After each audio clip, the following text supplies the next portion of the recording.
Aujourd'hui, dans deux vrais, un faux, parlons des dauphins. Sur les trois faits insolites présentés, notez en commentaire celui qui vous paraît faux. Ne trichez pas, vous aurez 10 secondes de réflexion et les explications à la fin de la vidéo. 1. Les dauphins dorment avec un œil ouvert.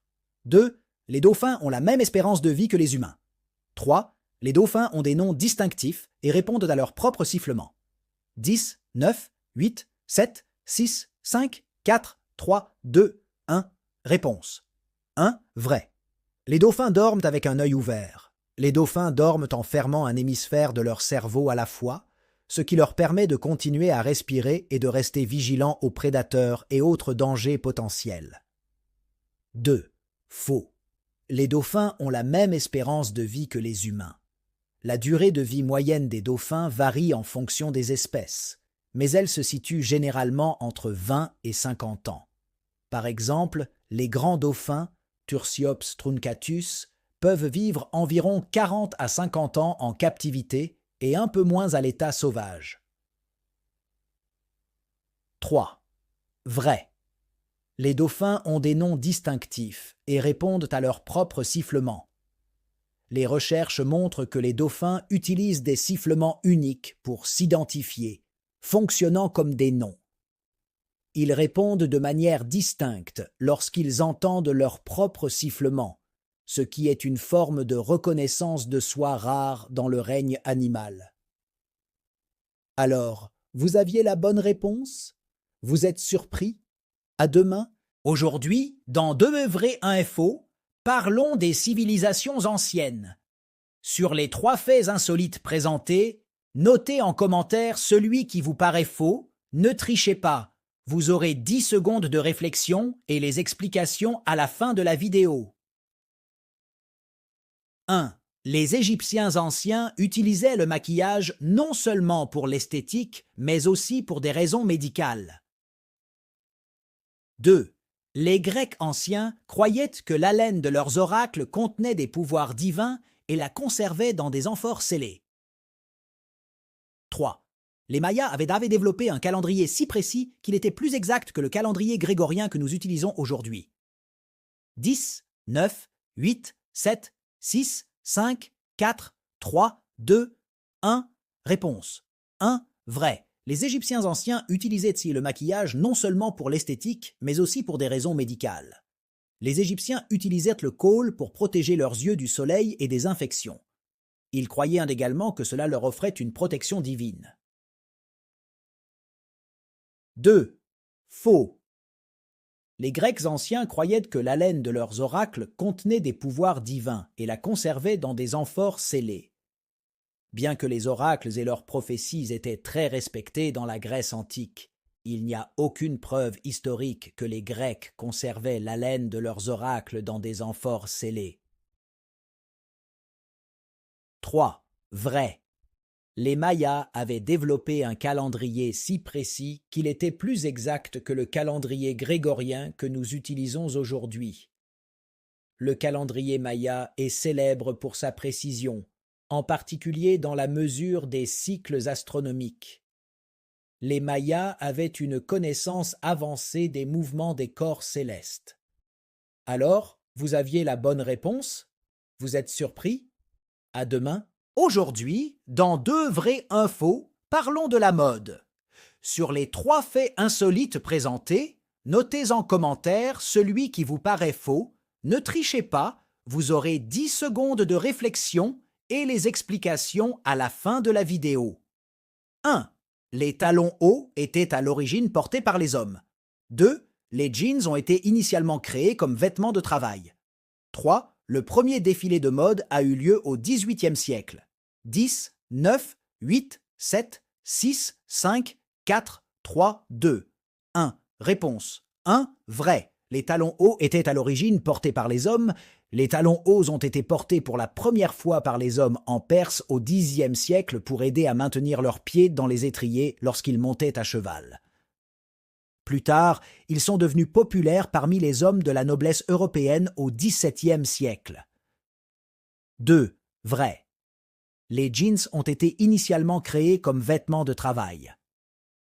Les jeans ont été inventés par Lévi-Strauss et Jacob Davis en 1873 comme vêtements de travail robustes pour les mineurs et les ouvriers. Le denim était apprécié pour sa durabilité et sa résistance. 3. Faux. Le premier défilé de mode a eu lieu au XVIIIe siècle. Les premiers véritables défilés de mode ont eu lieu au début du XXe siècle.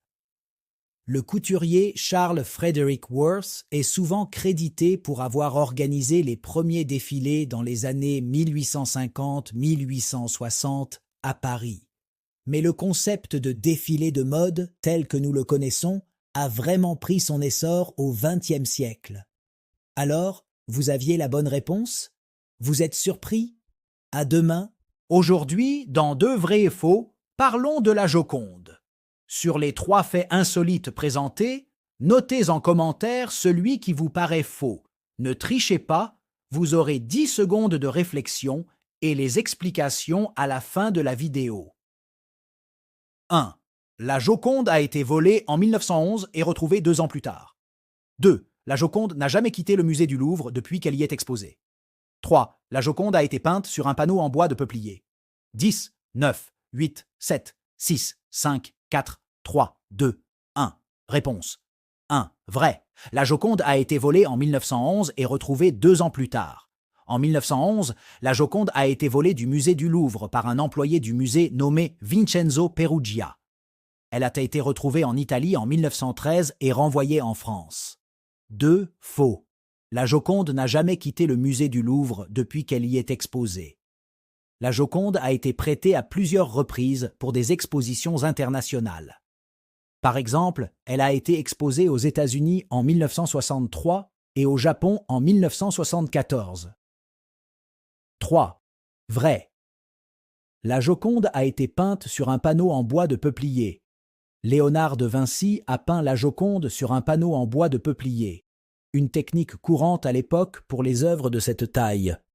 Cela a contribué à la longévité et à la préservation de la peinture. Alors, vous aviez la bonne réponse? Vous êtes surpris? À demain. Aujourd'hui, dans Deux vrais et un faux, parlons du chocolat. Sur les 3 faits insolites présentés, notez en commentaire celui qui vous paraît faux, ne trichez pas, vous aurez 10 secondes de réflexion et les explications à la fin de la vidéo. 1. Le chocolat blanc ne contient pas de cacao. 2. La Suisse est le plus grand consommateur de chocolat par habitant. 3. Le chocolat noir a été inventé au XVIIIe siècle. 10, 9, 8, 7, 6, 5, 4, 3, 2, 1. Réponse. 1. Vrai. Le chocolat blanc ne contient pas de cacao. Le chocolat blanc est fabriqué à partir de beurre de cacao, de sucre et de produits laitiers. Contrairement au chocolat noir ou au chocolat au lait, il ne contient pas de solide de cacao, ce qui lui donne une saveur et une texture différentes. 2. Vrai. La Suisse est le plus grand consommateur de chocolat par habitant. La Suisse est connue pour sa consommation élevée de chocolat. Les Suisses consomment en moyenne environ 10 kg de chocolat par an et par personne, ce qui en fait l'un des plus grands consommateurs de chocolat au monde. 3. Faux. Le chocolat noir a été inventé au XVIIIe siècle. Le chocolat noir, tel que nous le connaissons aujourd'hui, a été développé plus récemment. Le processus moderne de fabrication du chocolat noir a été affiné au XIXe siècle, notamment avec l'invention de la méthode de conchage par Rodolphe Lindt en 1879. Alors, vous aviez la bonne réponse? Vous êtes surpris? À demain. Bienvenue dans Deux vrais et un faux. Aujourd'hui, plongeons dans le monde fascinant des superstitions. Connaissez-vous ces croyances insolites qui intriguent à travers le monde? Sur les 3 faits insolites présentés, notez en commentaire celui qui vous paraît faux. Ne trichez pas, vous aurez 10 secondes de réflexion et les explications à la fin de la vidéo. 1. Porter des chaussettes dépareillées. Le vendredi porte chance en Grèce. 2. Frapper du bois 3 fois éloigne les mauvais esprits en Russie. 3. Marcher sous une échelle donne de la chance en Égypte. 10, 9, 8, 7, 6, 5, 4, 3, 2, 1. Réponse. 1. Faux. Porter des chaussettes dépareillées le vendredi porte chance en Grèce.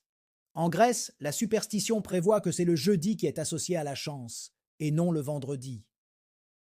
Le jeudi est considéré comme un jour propice pour entreprendre de nouvelles initiatives. 2. Vrai, frapper du bois 3 fois éloigne les mauvais esprits en Russie. En Russie, frapper du bois 3 fois est une méthode courante pour éloigner la malchance ou les mauvais esprits. C'est une pratique qui remonte à l'époque païenne et qui est encore largement respectée aujourd'hui. 3. Vrai. Marcher sous une échelle donne de la chance en Égypte. En Égypte, marcher sous une échelle est considéré comme une action audacieuse et courageuse, et non comme un signe de malheur. Cela est souvent associé à la bravoure et à la capacité à surmonter les obstacles. Alors, vous aviez la bonne réponse? Vous êtes surpris? À demain.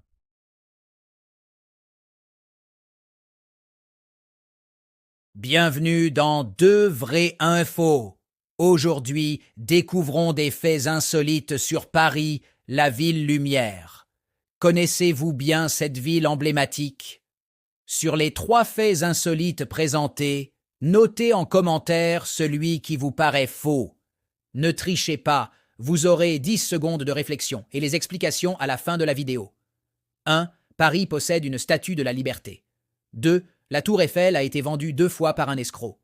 3. Les catacombes de Paris s'étendent sur plus de 300 km. 10, 9, 8, 7, 6, 5, 4, 3, 2, 1. Réponse. Vrai.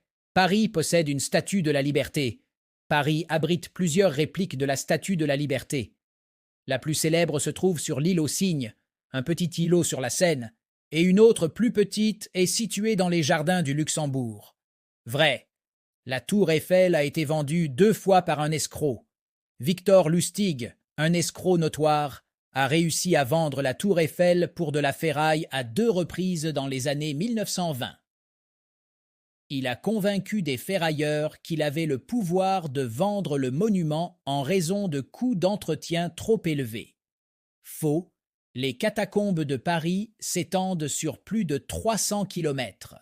En réalité, les catacombes de Paris s'étendent sur environ 300 km, mais seules 1,7 km sont ouvertes au public. Les tunnels des catacombes sont un réseau d'anciennes carrières souterraines qui abritent les restes de plus de 6 millions de Parisiens, transférés là au XVIIIe siècle en raison de la surpopulation des cimetières. Alors, vous aviez la bonne réponse? Vous êtes surpris? À demain